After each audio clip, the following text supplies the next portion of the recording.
مسيو شارل، يعني فيما يتعلق بالحديث ويمكن في انتقادات ويمكن انتقادات من الداخل وانتقادات أيضا أو وسائل الإعلام الدولية بتتابع الوضع في مصر، ففي حديث لماذا تعديل الدستور؟ هل الدستور يمس؟ هل الدستور لا يجب أن تطاله التعديلات في أي وقت، ولا المسألة خاضعة لطبيعة الظرف، طبيعة مقتضيات المرحلة؟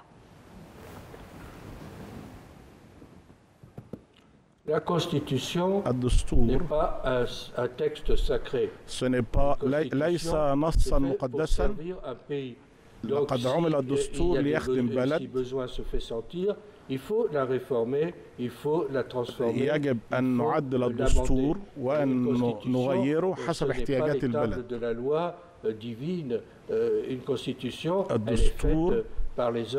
الدستور يصنعه الرجال، يصنعه الشعب. أعتقد أن الانتقادات المقدمة للدستور أو التعديلات الدستورية هذه الانتقادات انتقادات سيئة وذنية سيئة. التعديلات السيد شارل دوغول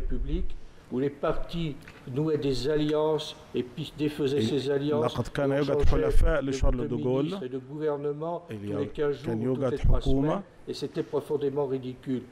وكان لا يجب تعديل الدستور كل فترة قصيرة.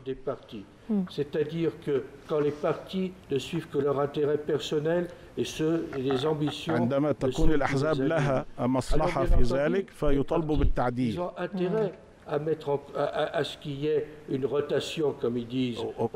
الأحزاب يكون لها مصلحة في عملية التعديل والتغيير، ولكن هل هذا يتوافق مع مصلحة البلد؟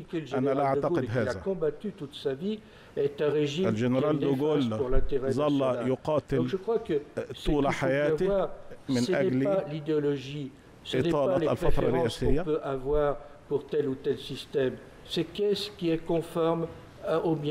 ماذا يتوافق مع مصالح الشعب، مع احتياجات الشعب؟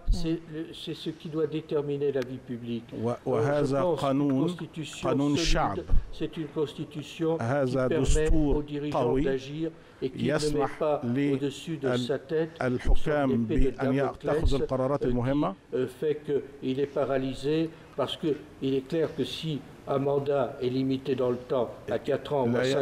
لا يجب تحديد المدة ب4 أو 5 سنوات.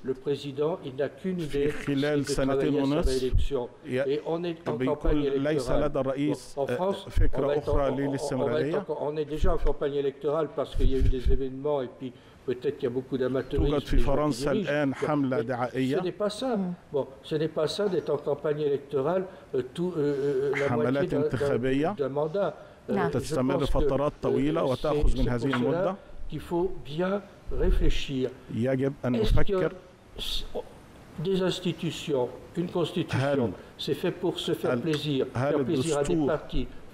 الدستور يصنع من أجل أن يمثل متعة للأحزاب، من أجل أن يرضي الأحزاب؟ سؤال مباشر لحضرتك، التعديلات المقترحة كما تتابعها وكما كتبت عنها، هل تراها لصالح نظام معين أو فئة معينة أم لصالح البلد، لصالح مصر والمواطن المصري؟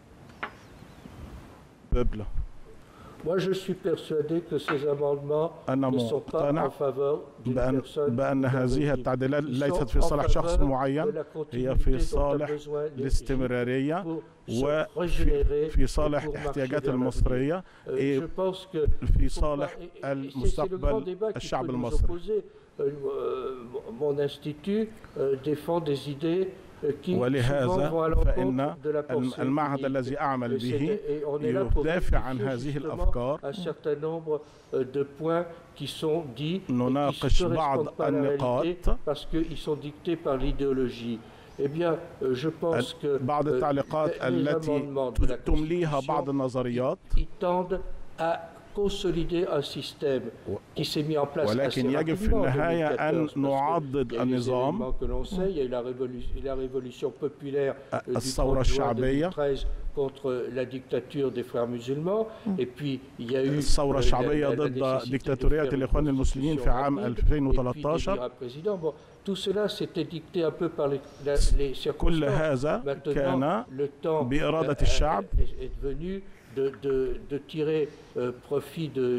كل هذا يجب أن نستخلص منه ما هو في مصلحة الشعب ومصلحة البلد. ويجب أن يكون لنا سلطة التصرف.